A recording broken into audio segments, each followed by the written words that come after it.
आइसिसीले 2027 को ODI world कपको format यस्तो बनायो कि यो लिग 2 को कुरै गर्न मन लाग्दैन। अहिले नेपाल इटलीमा छ र इटलीसँग 2टा म्याच खेल्यो। अनि त्यसपछि चाहिँ नेपालले नेदरल्यान्ड र नामिबियासँग त्रिकोणात्मक सिरिज खेल्दैछ।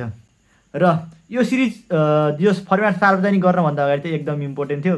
इम्पोर्टेन्ट त छ, तर यस्तो बेकार भयो कि 3 वर्ष लाएर लिग 2 खेल्ने हुन् 8वटा टिमले, त्यो मध्ये कुनै एउटा मात्रै टिम क्वालिफाई गर्ने हो। सो आइसिसीले न्यू फर्मेट सार्वजनिक गरे। त्यो फर्मेटमा चाहिँ के भने भने आइसिसीले 14वटा टिम वर्ल्ड कप खेल्छन् रे, नामका मात्र, तर रियलमा खेल्ने भने 12वटा हुन्। मैले अघिल्लो भिडियोमा भनिसकेको छु। सो 12वटा टिममा चाहिँ 10वटा अलरेडी क्वालिफाई भइसकेका छन्। कोही होस्ट, कोही ऱ्याङ्किङ के गरेर क्वालिफाई भइसकेका छन्।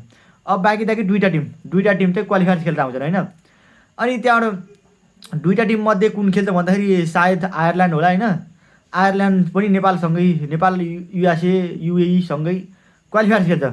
अनि त्यहाँ के हुन्छ भन्दाखेरि आयरल्यान्ड जस राम्रो टिम हो, टेस्ट नेसन हो, त्यसले चाहिँ ठुल्ठुला टिम इन्डिया पाकिस्तान श्रीलङ्कासँग खेलिसकेका छ।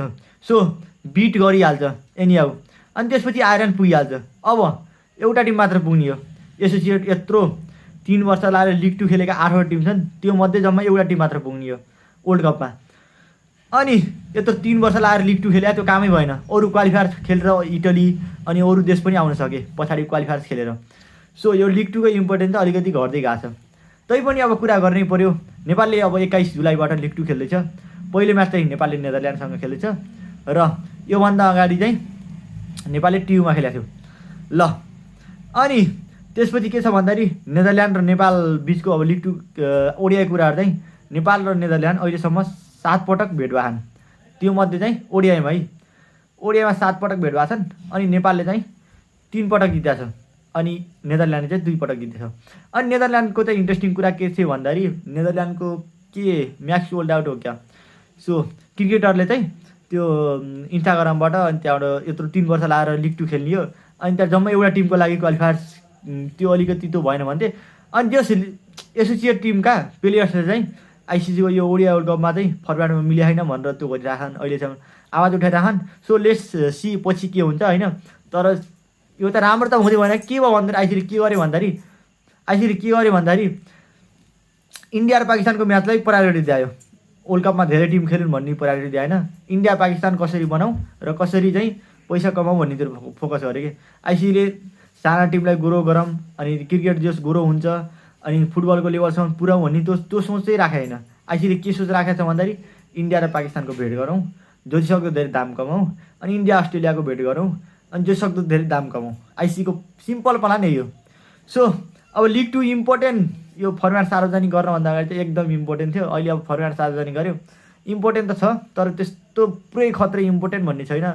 अनि त्यहाँ ओडिआई स्ट्याटस पनि जोगाउनु पऱ्यो। अब पछिको कुरा के हुन्छन् हेर्दै जाउँ। सो अब अहिलेको कुरा गरौँ।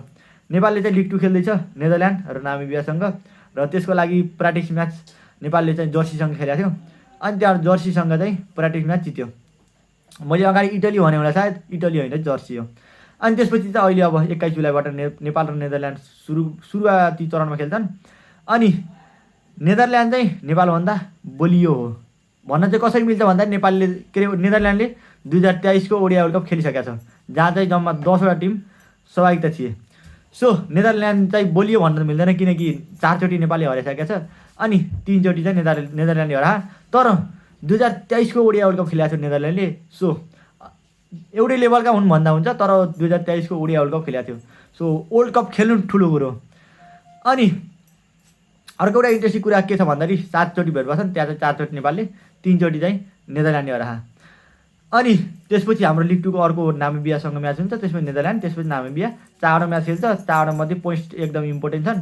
सो नेपालले चाहिँ जित्नै पर्ने हुन्छ एनिहाउ, अनि जित्नै पर्ने हुन्छ। अनि त्यसपछि टप 4मा रहेर अब क्वालिफायर्स कसरी हुन्छन्, कसरी वर्ल्ड कप हुन्छ भन्ने कुरा, वर्ल्ड कप कसरी हुन्छ मैले भनिसकेँ। अब क्वालिफायर्स चाहिँ कसरी हुन्छ पछाडि त्यो भन्ने कुरा अर्को एउटा भिडियोमा डिस्कस होला। सो आजलाई यति नै, मिल्नेछौँ हामी एउटा नयाँ भिडियोमा। तबसम्मको लागि बाई।